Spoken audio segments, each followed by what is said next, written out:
What's up, everybody, and welcome to my NXT Worlds Collide review. This isn't going to be a really long review right here. I kind of want to get through this a little bit quickly with all the wrestling that's been going on over this weekend and still continuing to throughout tonight in like the next hour or 45 minutes from now. I might as well just do a quick review of the Worlds Collide show. I did watch it. It started about 3 o'clock over here, so it kind of played into at least ended about what 5:15 over here to what I'm at. With all these shows going on, one thing before we actually get into this review, go check out the WWE Clash at the Castle review. It is uploaded online right now with my co-host Straight Face 40. We talked about the show for about a good hour, I'll say. So it was a really good show, and I really recommend checking out the review to it. Trust me, we're gonna have a review for All Out, which that will be tomorrow. It's gonna be a long one tonight. So rev up the coffee, if you get what I mean. And I mean a lot of coffee to get through that 7 hour show. But let's get right into it for NXT Worlds Collide, NXT versus NXT UK, or I should be saying NXT 2.0 versus NXT UK. We haven't really done a Worlds Collide show, I think, since 2019, if I'm not mistaken. Or 20. No, I don't think 20, because I think the pandemic was already in play. But I think 2019 was the last Worlds Collide show. I could be wrong, but this was NXT versus NXT UK. Honestly, I think this whole show was really rushed because they had to build this in about 2 weeks and basically just start putting matches all over the place and unification matches. Given that NXT UK is basically dead now at this point, we all know what's going to happen to the belts, and I'm going to go into it because we already know what was going to go on here tonight. But with NXT Europe being announced a couple weeks ago now at this point. Basically, NXT UK is done. I'm sure they're going to be creating new championship belts and whatnot. So, yeah, they didn't just want the country. They wanted the whole freaking continent now. So, not just the country this time. And then again, I honestly didn't know what NXT UK has been really going on. I haven't really watched it in a very long time. Like, I know they've been going. I just don't watch the show, okay? Like, I really don't know what's going on over there unless they actually come to America, and then I kind of actually know what's going on then, or unless I happen to look it up. Because all these UK belts just start showing up on NXT all of a sudden. But let's get right off the bat with the North American Championship on the line. Carmelo Hayes versus Ricochet. I know this was last minute.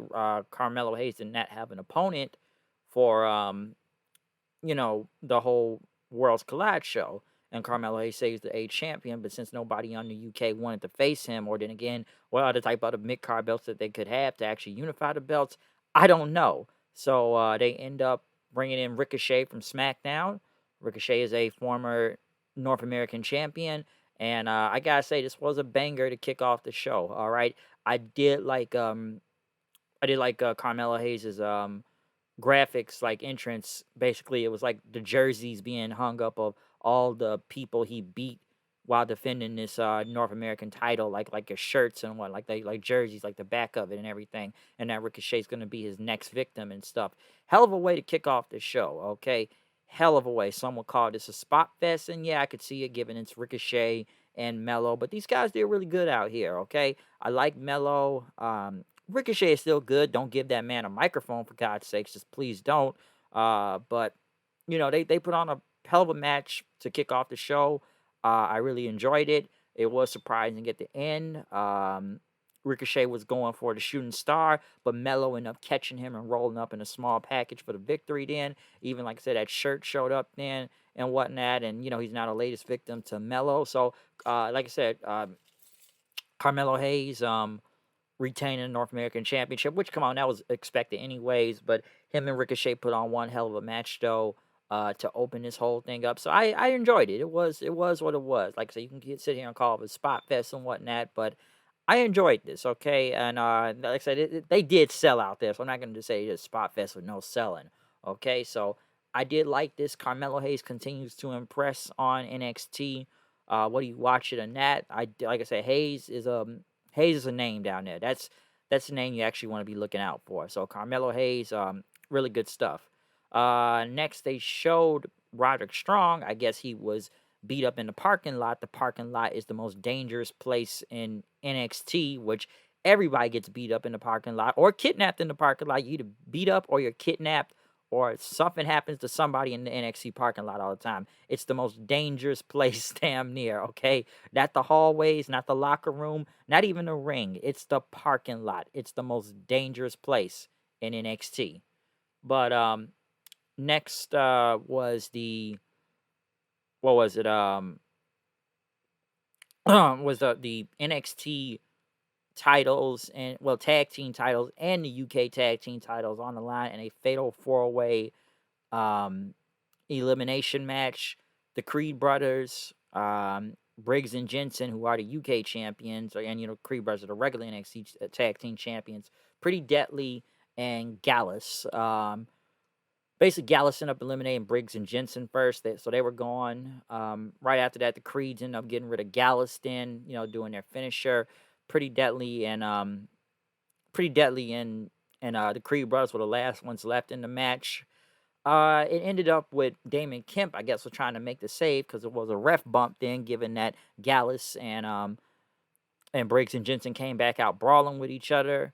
But Kemp ended up getting the ring, ended up taking down with a Pretty Deadly, and he tried to help Julius up, but he ended up taking a steel chair and betraying him and hitting him in the back, which caused Pretty Deadly to get the win. So now they are now the unified NXT Tag Team Champions. Now, I know the story has mostly been with Roddy. Everybody thought Roddy was going to be the mole. Roddy was going to be the one to betray Diamond Mine and take him out, which they've been playing into that, but it ended up not being him then. It just ended up with Damon Kemp now being the one to betray them. So is he aligned with Roderick Strong? Where is this going? Is it going to be Roddy and Kemp versus the Creed brothers? I'm not really sure. Is Diamond Mine basically dead at this point? I don't know, okay? But it looks like Kemp was the mole the whole time. So was he the one that took out Roderick Strong in the parking lot? Most likely. So, we could see something that plays into Tuesday for that. But yeah, he ended up costing the Creed brothers the tag team titles. So, we'll see where that whole story goes. But a pretty good match, good tag team match though. Not bad. It was pretty good. Um, But right after that, I know they had Tony D'Angelo. I guess talked about that they don't have Legato anymore, and he said, I fired them and everything and whatnot. They out there sitting there eating some biscotti. Forget about it. Hey, I'm gonna come in. I'm gonna talk like a real Italian. I'm going with this. Capiche, capiche, capiche. I'm gonna get that guy Billy Bats over there. Okay, now go get your fucking shine box. I gotta say, this guy's been watching too much of Sopranos or some Goodfellas or something like that. I don't know. Maybe The Godfather. That's an offer. You cannot refuse. You do this favor for me, you'll be a made man. I do not still understand this Tony D'Angelo gimmick. You could have just said he was from New York. Do not say he's from the docks of Chicago. We don't have docks in Chicago. Trust me, I know. We don't. What docks do we have? We never had docks over here. We have a Lake Michigan, but we don't have any docks, okay? There are no docks in Chicago. So, I don't know why he hangs out in the docks a lot, but him and Stacks there, they're trying to get Cameron Grimes to join up with him now. So, Grimes just said he wasn't hungry and ended up walking off from them. Next was the NXT Women's Unification match with the NXT Women's title and the NXT UK Women's title in a triple threat match between Blair Davenport, Meiko Satomura, and Mandy Rose, who somewhat got her own entrance by driving in a car and whatnot, and getting out the car and going in the ring. This was a hell of a match. I enjoyed it. It was pretty good. I was kind of confused why they had this a triple threat match at first, especially for a unification belt. I know Blair Davenport was the number one contender for that UK title, but I just kind of found it strange that, why are we doing a triple threat match to unify the belts? I don't know much about Meiko Satomura. Like I said, I don't watch a lot of NXT UK. I didn't know she had been around since WCW Nitro in the mid 90s. I didn't even know how long she had been around, but like I said, she is a legend and she has won many titles around the world. And like I said, I don't watch a lot of NXT UK, but I know she was killing it down there in NXT UK. I enjoyed this match. I really did. I actually thought she was gonna get the win right here. Real close to getting the win. Satomura and whatnot, especially after that jumping off the back with like a big kick and everything onto Davenport. But right after that, Mandy ended up hitting her running knee thing on both of them, ended up pinning Blair Davenport. Blair Davenport was going to get pinned either way. They just probably didn't want Mandy pinning um, Meiko Satomura out there, which I can understand why. So that's why it was a triple threat. So even if Meiko even won too, she would have ended up pinning Davenport, because I guess they didn't want either of the NXT Women's Champions looking bad and whatnot. But I'm not surprised Mandy won right here, given, like I said, the UK is basically dead. So you know they were gonna side with the regular whoever's on the regular NXT roster right now. So Mandy ended up winning both of the belts and whatnot. Next was the NXT Women's Tag Titles on the line. Kane Carter and Casey Catanzaro versus Dewdrop and Nikki Ash. I hope they actually get their regular names back at some point. Everything, the superhero and the Dewdrop right there. Honestly, there was really no build going in this match. They just literally came out on NXT and just said, we want a title shot, and that was kind of it. The match was, they did what they did out there. It wasn't bad. It ended up with Toxic Attraction just, coming out there and distracting like Dewdrop and Nikki Ash, which Nikki Ash ended up going out and fighting both of them then. And while she's fighting them, Casey and Kate end up hitting their finisher for the win. So Toxic Attraction was just making sure that, they didn't beat Casey and Kate, so they can get their title shot back, or whenever their title shot or rematch, or did they even have a rematch? I'm not even sure. Maybe they already got the rematch coming. I'm not really sure. But the match was what it was. So wasn't a bad match or anything, but come on, you knew, like I said, this is a team from Monday Night Raw that just happened to come on NXT and just randomly get a tag title shot. So who really thought they were gonna win here? Like, really think about that, people. Um, I know they had grizzled young veterans or whatever the hell their new names are at this point. I don't know.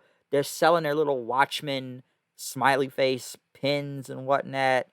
And, their gimmick is still bad. That Schism or whatever with Joe Gacy, Cult, Bathroom, Druids, or I don't know. Like, I tell you for a minute, they got lost in the shuffle once this new NXT happened. But now that they're in this, the clean shaven look, and now they're just like, they're saved by Joe Gacy.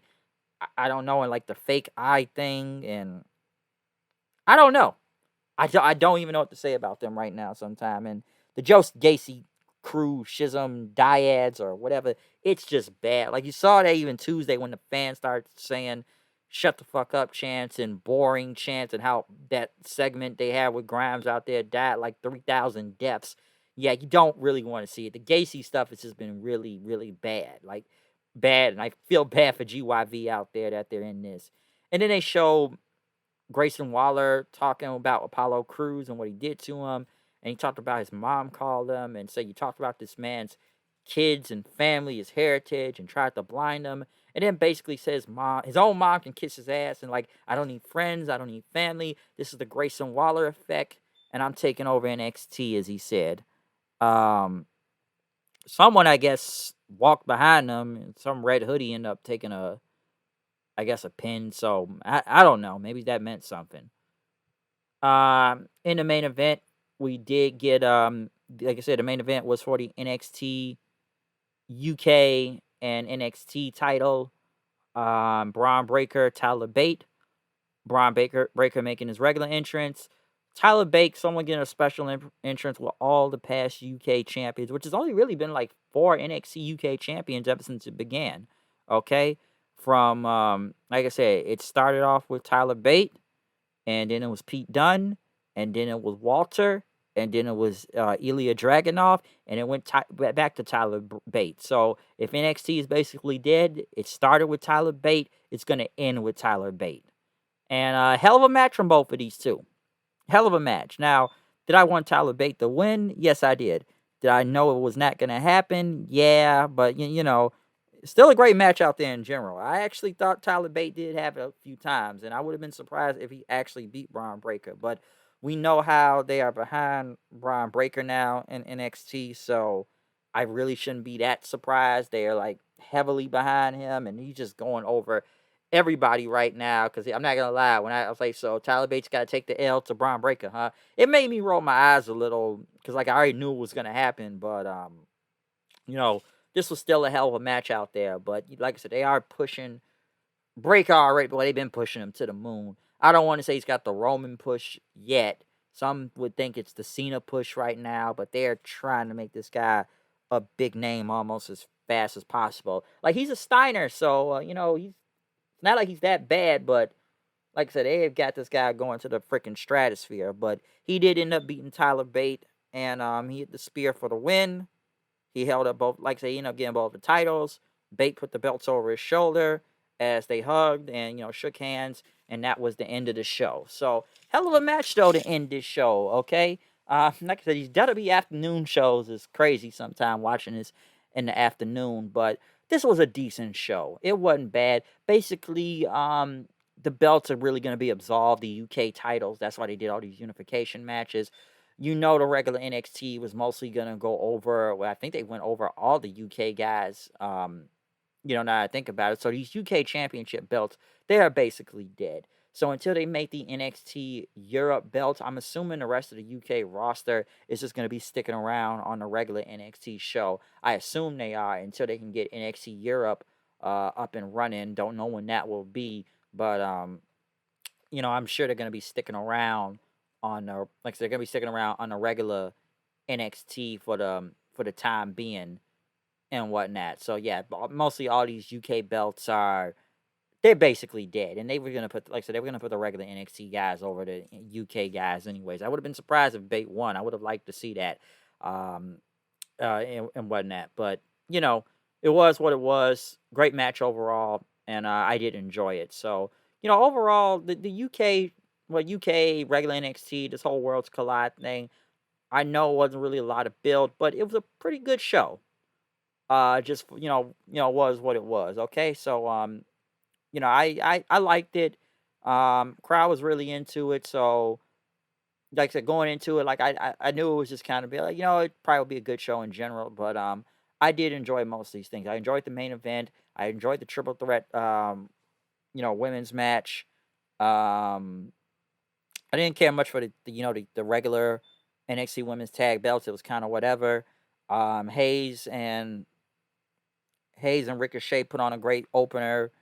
And the Fatal 4-Way Tag Team was, it was okay. I think mostly it was just talked about giving Damon Kemp betraying the, Creed brothers and Diamond Mine. So we'll see where that goes. But overall, a pretty good show this afternoon for NXT. So like I said, it's been a lot of wrestling shows throughout the weekend. I got to watch another one later on tonight. So we'll see what this happens with that. But I just wanted to get this little quick review in and whatnot because we're probably gonna have a big size review tomorrow in the afternoon for All Out. So comment, subscribe, follow me on Twitter at HoodandKnight890. I'm out of here. Check out the Clash at the Castle review uploaded online right now. So see you guys then, and peace out.